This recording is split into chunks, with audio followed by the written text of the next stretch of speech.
Here's another in NBC's great parade of new shows.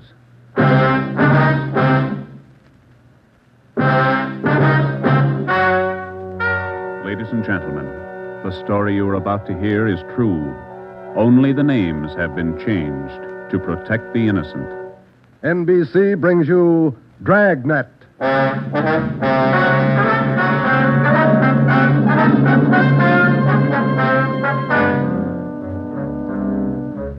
You're a detective sergeant. You're assigned to narcotics detail. For more than 2 months, doctors' offices have been burglarized, hospital pharmacies pillaged, drugstores robbed, medical supply firms ransacked, with one purpose in mind: the theft of narcotics. The criminals are expert, cunning, vicious. Your job, get them. Dragnet, the documented drama of an actual crime, investigated and solved by the men who unrelentingly stand watch on the security of your home, your family, and your life. For the next 30 minutes, transcribed in cooperation with the Los Angeles Police Department, you will travel step by step on the side of the law through an actual case from official police files.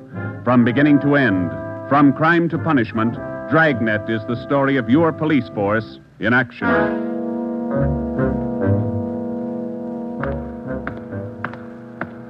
It was Thursday, March 23rd. It was windy in Los Angeles. We were working the night watch out of Narcotics. My partner's Ben Romero. The boss is Ed Backstrand, chief of detectives. My name's Friday. I was on my way back from the record bureau, and it was 10:35 p.m. when I got to room 24. Narcotics detail. Yeah, okay. Well, we'll be right over. Thank you. Get anything, Joe? Nothing we don't know already. How about you? That was the county hospital on the phone. Doc Welch. Pretty fair lead. I told him we'd be right over. What's he got? One of our informants, Benny Trounsel. Ready? Let's go. What's with Benny? It's bad shape. Somebody worked him over. They found him in an alley off of South Main. Yeah? Doc says Trounsel talked before he passed out. Anything good? He claimed he knows who's running the new dope racket in town. Says they got him. No, let's take the stairs here, huh? Why should they bother with small fry like Benny? That's what I'm wondering. Blackmail, maybe. Benny's still on the needle? Maybe that accounts for his story. Doc says his skull is fractured. Morphine doesn't do that to you. Yeah. Benny mention any names? I don't know. Doc didn't say. Here's the garage. Come on. When did they pick up Benny? About an hour ago. He had a pocket full of bundles on him. Heroin.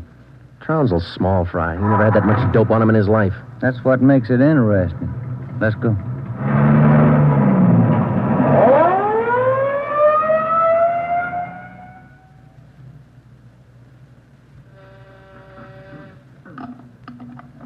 County Hospital?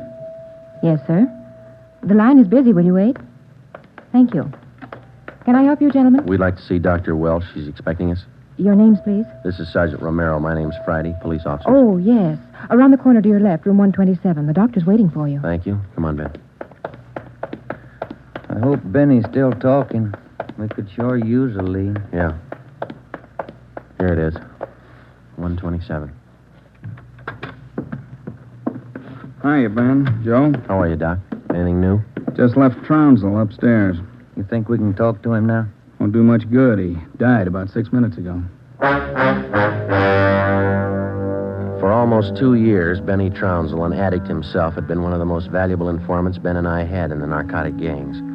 More than once, he had helped us solve a case, but this time, if Benny Trounsel had any direct leads to the nerve center of the newest narcotic ring, he took them with him. Besides his dying accusation that the ring had gotten to him, he left behind only 2 small scraps of information. First, when he arrived at the county hospital, Dr. Welsh reported that Trounsel repeatedly muttered the name Patterson.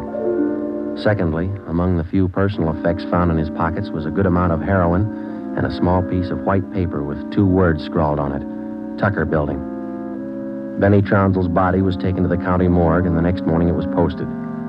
At the coroner's inquest, the cause of death was listed as a brain hemorrhage induced by severe blows by a blunt instrument on the sides and base of the skull, inflicted by a person or persons unknown. Besides Ben and myself, the only identification witness at the inquest was a woman who managed a rooming house in Benedict Alley, where Trounsel used to stay periodically. After the inquest, we questioned her briefly in our office. Miss Strite, you say you can't remember any friends Trounsel had while he stayed at your rooming house? No, I can't. Besides, if I knew that man used dope, I never would have rented him a room. How long did he rent from you, Miss Strite? Oh, about 6 months. I run a respectable house. I don't mind if my people drink a little now and then, but those dope users, no, sir. Did you know anything about Trounsel, Miss Strite? Where he spent his time, where he had his meals? Well, don't serve at my place. Too much trouble. Most of the people eat at the Ace lunchroom, down the corner. Where's that, Miss Strite? Grant and South Main, right on the corner. And you think Trounsel might have spent some time there? He might have, I don't know. Miss Strite, did Trounsel ever mention anyone by the name of Patterson? No. Patterson? No. And you can't recall any friends he might have had? He had any friends and never set foot in my house. That's all I know. All right, Miss Strite, thank you. Here's a card, ma'am. If you come across any information about Trounsel, we'd appreciate it if you'd call us. All right. That all? That's all, ma'am. Thank you. Well, bye. Goodbye, ma'am. Big help. Yeah, not even a good identification witness. You got those listings we made on the Tucker building? Yeah, let's see. Here it is. Okay, let me have it, huh? Tucker building, 7310 South Wilshire. I wonder what Benny Trounsel could have been doing out there. Shouldn't be too hard to check. It's a small building. Yeah. 6 listings for the whole place. A couple of law offices, real estate guy, dentists, architect, and a doctor. One dentist, one doctor could be a lead. Maybe. Pretty thin. Friday, Romero. You got a minute? Yes, Skipper. Come on, Joe. Yeah. What do you got, Ed? Letters. Here's a sample. Now listen to this. Chief of Detectives, Ed Backstrand, City Hall, Los Angeles. In view of mounting wave of narcotic robberies, strongly recommend that your efforts to curb this lawlessness be redoubled. They all like that? All of them. They're mad. Can you blame them? Not a bit. We haven't got much to go on, Chief. The gang's pretty smart. All right, then let's be smarter. There's no law against it. Doing our best, Skipper. Then make it better.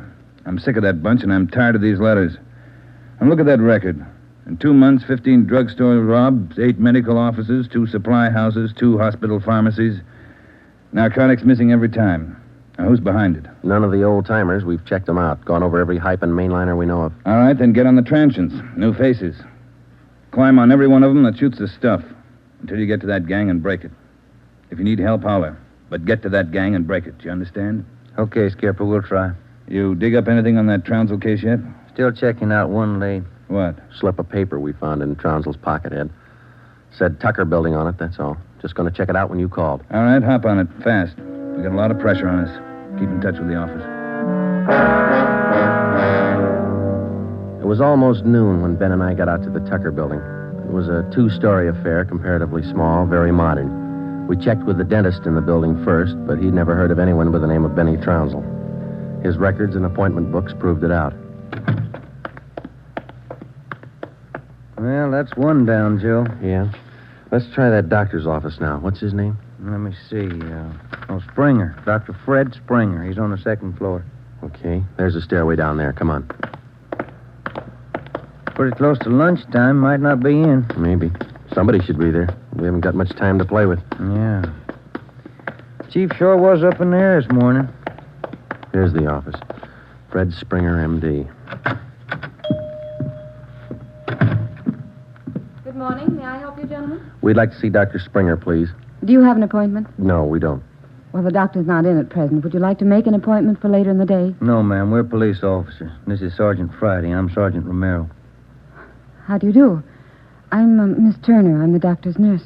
Then you must take care of the appointment and record books for the doctor. Yes, I do. Well, maybe you can give us the information we're looking for, Miss Turner. Did the doctor ever have a patient by the name of Trounsel? Benny Trounsel? Trounsel? Mm-hmm. No, I don't think so. Just a moment. I'll check. Thank you. No. Trounsel. Is that the way you spell it? Yes, ma'am. No. The name's not listed here. Let me check the account book. No. Wait. That's funny. What's that, Miss Turner? Here in the back of the book in the doctor's handwriting. Look. Trounsel, the Black Parrot. Certainly funny. I can't remember seeing that notation before. It must be fairly recent. Miss Turner, what kind of a clientele would you say Dr. Springer has? Oh, it's quite exclusive. Beverly Hills, Bel Air. That's where most of the bills are mailed. Can you recall seeing Trounsel in the office here, Miss Turner? Small man, thin, walked with a kind of a limp, not very well dressed. No, I don't think so. Doesn't sound like any of our patients. Would you show us the doctor's prescription lists for the last 2 months? We'd like to check them. Well, I'm afraid I can't. Dr. Springer keeps them in the safe. He's the only one who has the combination. How long you been with Dr. Springer? About 10 months. Ever since he started his practice out here. Where was he before that? Philadelphia. I don't understand all these questions. Is anything the matter? Just a routine check, Miss Turner. When do you expect the doctor back? About 4 this afternoon. He's out making home calls. All right. Here's our card. Would you ask him to call us as soon as he comes in? I'll do that. Thank you, Miss Turner. Bye. Goodbye. Bye. Oh, say, Miss Turner, there's one more question. Yes? Does Dr. Springer have a patient by the name of Patterson? Oh, yes. One of the doctor's first patients, John Patterson. He lives out on East Beverly Drive. When we left Dr. Springer's office, we called R&I. There was no make on John Patterson. Ben and I drove over to see him just on a hunch. It didn't pay off right then, but it showed a little promise. When the maid came to the door of the Swank apartment, she told us Patterson was out for the day. We asked her about Patterson's occupation. She didn't know. We asked her about his friends, his business acquaintances. She could remember only 2 people visiting the apartment. One of them was Dr. Springer, apparently a constant visitor. The other, a tall, dark man who spoke bad English. We asked the maid how long she had worked for Patterson. She said ever since he moved to Los Angeles, about 6 months before. A few things started to fall into place, but it was strictly a guesswork operation. Ben and I got in the car and headed for the south end of the city to check out some of the places Benny Trounsel was supposed to have frequented. We met a stone wall. From the Ace lunchroom near Benny's former rooming house to the Black Parrot. No one was willing to talk. Threats didn't work, and neither did promises. Ben and I gave up for the moment and headed back to the office. Pacific Ambulance 1, call to Alhambra is now code 3. Seems like Skid Row doesn't want any part of this one. Yeah, there's a bad feeling. Something's got him scared. Sure would like to know what it is, or who it is. Yeah, I'd like to know the Control 1 answer to Unit that, too. 80K. Control 1 to Unit 80K. Us, Joe. Get it, will you? I got it. 80K to Control 1. 80K to Control 1. Go ahead. 80K. Call station 2511, code 3. 80K to Control 1. Roger. KMA 367. Wonder what that's all about. Well, let's find out. There's a drugstore. They ought to have a phone. Pull over, huh? You got a nickel? Oh, yeah, sure. Thanks. I'll be back in a minute.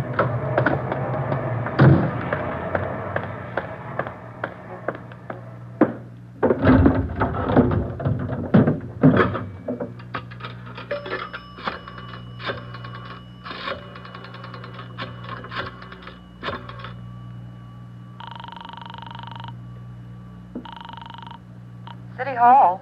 2511. Thank you. Chief of Detective's Office, Hannon. This is Friday, Mike. The chief there? Oh, yeah, just a minute. Backstrand talking. This is Friday, Ed. What do you got? You tied up? Nothing big. Then check in as soon as you can. Got something good. What?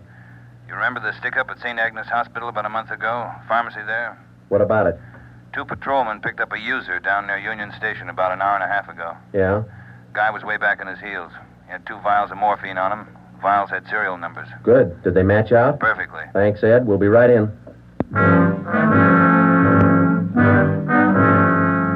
When Ben and I got back to the office at 3:52 p.m., we picked up Chief Ed Backstrand and went directly to the crime lab, where Lieutenant Lee Jones analyzed the contents of the 2 vials taken from the suspect. Jones told us it was high-grade morphine. We went back to the office and double-checked the serial numbers on the vials with the crime report on the St. Agnes Hospital robbery. They matched. And there's a good break. These vials were in the loot when the gang knocked over the hospital 28 days ago. Now stay on the trail and we'll crack that gang wide open. This the arrest report on the guy, Ed? Yeah. Picked him up in a bar off South Main. Who is the guy? A transient? Yeah, here it is, Ben. James Steiner, Phoenix, Arizona, age 37, transient laborer. Anybody talk this guy yet, Ed? Not yet. He shouldn't be too hard. You better get on it. Right, Skipper. Come on, Joe. Check you later, Ed. What time you got, Ben? Let me see here. 25 past 4. A phone call for you, Ben? Yeah, who was it? Your wife wants you to pick up some aspirin and a bottle of nose drops for your kid on your way home. Oh, yeah, almost forgot. That the only call we had, Mike? That's right. Thanks. Okay. You got that Dr. Springer's number, Ben? Yeah, here it is. Crestview 55284. Thanks. Nurse said he'd call us around 4, didn't she? Yeah.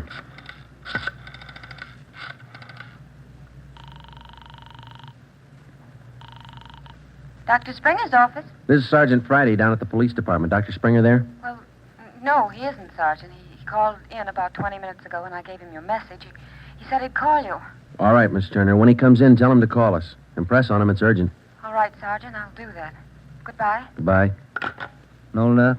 I don't know. Just a hunch. He may be ducking us. Who are you calling now? State Medical Board. Maybe they can check us out on Dr. Springer. I put the call through to the State Medical Board and asked for a check on Dr. Fred Springer. They said they'd call back within the hour. In the meantime, we had James Steiner brought to one of the interrogation rooms for questioning. It was all talk. Oh, look, it's like I told the sergeant when they booked me. I don't know anything about this hospital job. Sit down, Steiner. Oh, all right, thanks. How long you been in the city, Steiner? L.A.? Oh, about a month. I came from Phoenix, looking for work. Things are pretty slow in Phoenix. Where'd you get the morphine? Huh? I said, where'd you get the morphine? The stuff? Oh, I bought it. Just for a pop now and then. I just play around with it. Just for kicks. Who'd you buy the vials from? Who? I don't know. A guy in a bar gave me a price. Which bar was that? Which bar? The Black Parrot. I'm not hooked. I just play around with it just for kicks. What did the guy look like, Steiner? What did he look like? I don't know. Tall, I guess. Would you remember him if you saw him again? Remember? Sure. I talked to him a couple of nights at the bar. Was he on the stuff? Was he a hype? Hype? Yeah, maybe. Tall fella, dark. You shooting the stuff? Shooting the stuff? No, I'm no mainliner. I never took in the veins in my life. I told you I'd do it just for kicks, just to pop now and then. Take off your shirt. Let's see your arms. Huh? My arms? Come on, take it off. Well, who are you kidding, Steiner? Your arm looks like a pincushion. I told you, just once in a while, just for the kicks. I'm not hooked on it.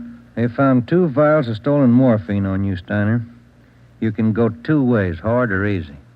Hard or easy? I told you I ain't done nothing. I bought the stuff. I use a cap or a bindle once in a while for kicks, but I'm not hooked. I bought the stuff, I tell you. Who was he, Steiner? Who sold it to you? Who? I told you I met him in a bar, the Black Parrot. Who was he? He was tall, dark. He gave me a good price. Come on, let's have it, Steiner. His name. I'm feeling sick. You got something for me? I'm sick. All right. Mike. Yeah, Joe. Get some milk. A couple of quarts right away. Okay, Joe. You ready to tell us, Steiner? Who was he? I'm sick. I'm sick. We're getting some milk for you now. Come on, you better talk. Max. That's all he said. Name was Max. He gave me a good price. I only take a pop now and then just for kicks. You think you could point him out for us? Yeah, maybe. I'm sick. I'm sick. Narcotics, Romero. Hello. This is Dr. Springer calling. You wanted to talk to me. Yes, we did, Doctor, and we've got a few questions we'd like to ask you. Oh, hold on just a minute, will you? It's Dr. Springer, Joe. All right, tell him we got to see him tonight. We'll call him back later. Dr. Springer? Yes? Sorry, Doctor. We'll have to see you later on tonight. You be at home? Well, I have an appointment this evening. Would you mind telling me what this is all about? Sure, Doctor. It's about a man named Benny Trounsel. Oh. I see. And if you don't mind, we'd like to check over your prescription list with you. Yes. I'll cancel my appointment. You can contact me here at home. 1538 South Road. I'll be here all night. All right, Doctor. Thank you. We'll see you later, then. Yes. Goodbye. Goodbye. What'd he say? All right? Yeah, it's all right. I'll buy that hunch of yours now, Joe. Dr. Springer, he knows who killed Benny Trounsel. I bet he knows why. When Mike Hannon came back with the milk, we fed it to Steiner, and then we put him back in his cell. We put in another call to John Patterson out on East Beverly Drive, but there was no answer. We left word with Hannon where we were going, and then Ben and I headed out for Dr. Springer's home. It was 7:35 when we pulled up into the driveway at 1538 South Road, a low, rambling, ranch-type home. We got out of the car and made our way down the path to the front door. A gray Persian cat followed us. door was half open. We knocked, but there was no answer. Through the window, we could see the living room was dimly lighted. We went in. We found Dr. Springer sitting in a large carved mahogany chair in the dining room. The room was hung with draperies. He was slumped forward, face down on the dining table. There was a bullet hole in his right temple. On the floor near his right hand was a .32 automatic pistol. In the center of the dining table was a piece of white paper. Looks like he beat us. Yeah. Any names on that confession? One says he killed Trounsel. No, wait a minute. It says, John Patterson. He forced me to this. What? I don't know. What's it look like to you? Here's another one. Norberg. That's all it says. Then he signed his name, Dr. Fred Springer. Ben, come over here. Look at these. Hypodermic needle. It works. Is this morphine? White powder. Could be. Then he was on it himself. Looks like it. We'll find out when they post him. I'll get it. Yeah. Sergeant Friday there, please. This is Joe, Mike. What do you got? Can you talk all right there? Yeah, go ahead. Just got a kickback on your call to the state medical board on this Dr. Fred Springer. Mm-hmm. He's not a registered physician in the state of California. Besides that, his license was revoked in Pennsylvania 2 years ago. Illegal operations. That explains it. Notify homicide. Get the crime lab in the corner out here, will you? Looks like Springer shot himself. Okay, Joe, right away. We'll wait for him, but hurry him up, Mike. We got a couple more places to check out tonight. Okay, Joe, see you later. Right. What's next? Patterson place? I don't know. Maybe we ought to try Steiner first. Sounds good to me. Feels like we're getting close. Yeah, Ben. Real close. 12 minutes later, homicide and the crime lab men checked in at the Springer house, and Ben and I checked out. We went back to the office and found Ed Backstrand waiting for us. We told him our story, and he sent 2 men out to keep an eye on the Patterson place. 2 other men went to work to try and track down the other name in Springer's confession note, Norberg. Ben and I went up to the county jail and picked up Steiner. The 3 of us started out to look for the man who sold Steiner the 2 vials of morphine stolen from the hospital pharmacy a month before. The man's name was Max. He was tall and dark. That was all we knew. The rest of it was up to Steiner. 2 other men from the detail, Davis and Emerson, came along with us to take care of Steiner if anything went wrong. Our first stop was the Black Parrot Tavern. Davis parked the car in an alley down the street. Steiner, Ben, and I got out and walked the rest of the way. You understand what you're supposed to do, Steiner? Me? Yeah. I go in first and sit at the bar. You 2 will follow me. I sit at the bar, and if I see Max, I give you the sign. That's okay, huh? That's right. And you don't try to break for it. Break for it? Me? I told you, I'm squaring with you guys. All right, Steiner. Go ahead. Let's hope it works, Joe. Yeah. There he goes inside. Come on. Now, look, try to grab one of the booths along the wall if you can, huh? Right. Here we are.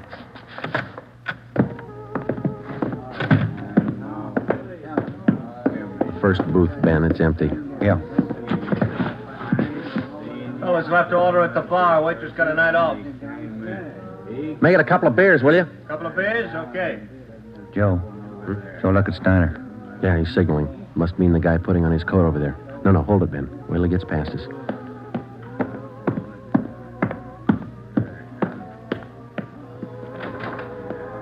All right, get Steiner back to the car. I'll tail the guy. You come after me.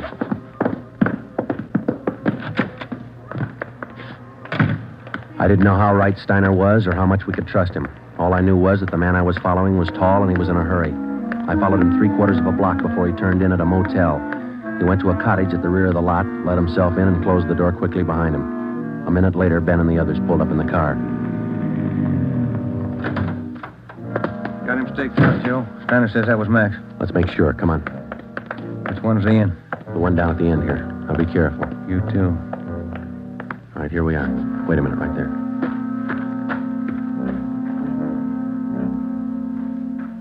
All right, look, there's no rear door. He's got to come out the front. Keep the door clear. You ready? All set. Cover me.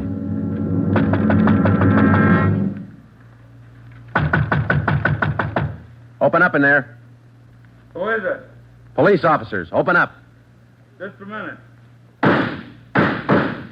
All right, Ben, give it back to him. Don't shoot, we'll come out. All right, throw your guns out first, then come out with your hands behind your head and make it fast. Watch it, Ben, he's making a break. All right, mister. That's far enough. Get out of my way. Get out of Get him, Ben. That's good, Ben. You all right? He didn't mean it, Copper. He didn't mean it. He didn't know what he was doing. Well, that must be a good excuse, lady. A lot of people use it. Come on, Ben. Let's take him in.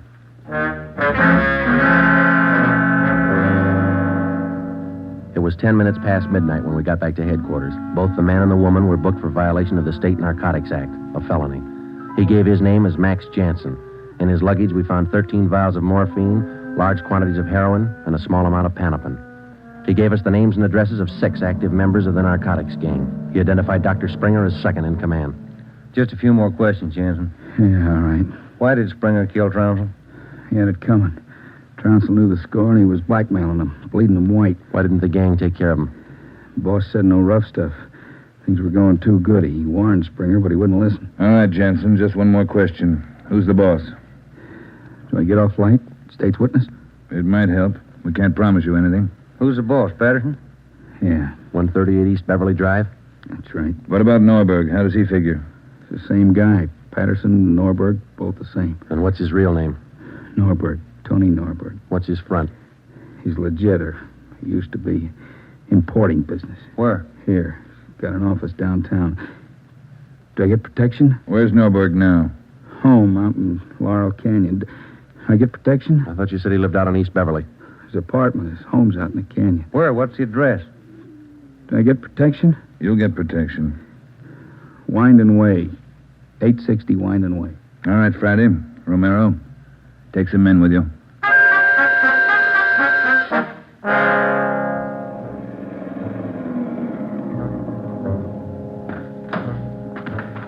All right, Davis, cover the back of the house. Levine, you cover the front. Come on, Ben.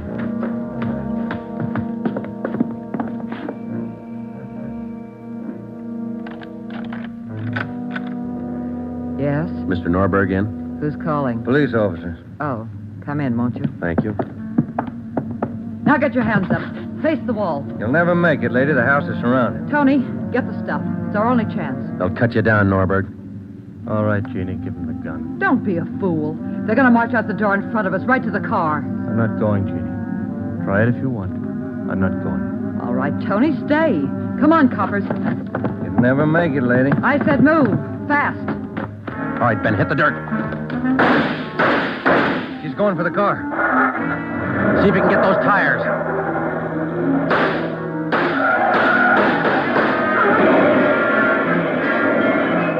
Come on.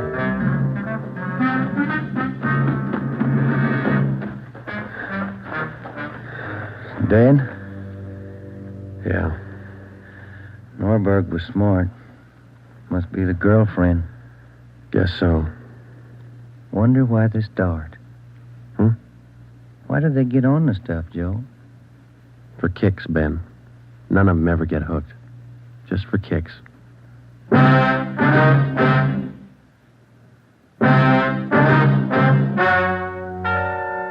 story you have just heard is true. Only the names were changed to protect the innocent. Tony Norberg, alias John Patterson, was tried and convicted for possession of narcotics, robbery, and conspiracy, and was sentenced to the maximum term prescribed by law, each count to run consecutively. He died 3 years and 11 days after his arrival at the state penitentiary.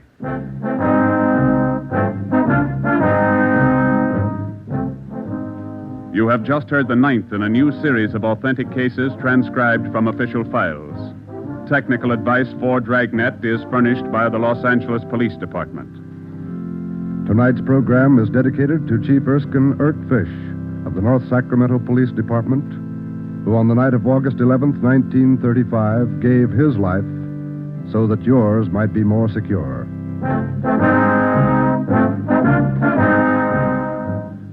Dragnet came to you from Los Angeles. This is NBC, the national broadcasting company.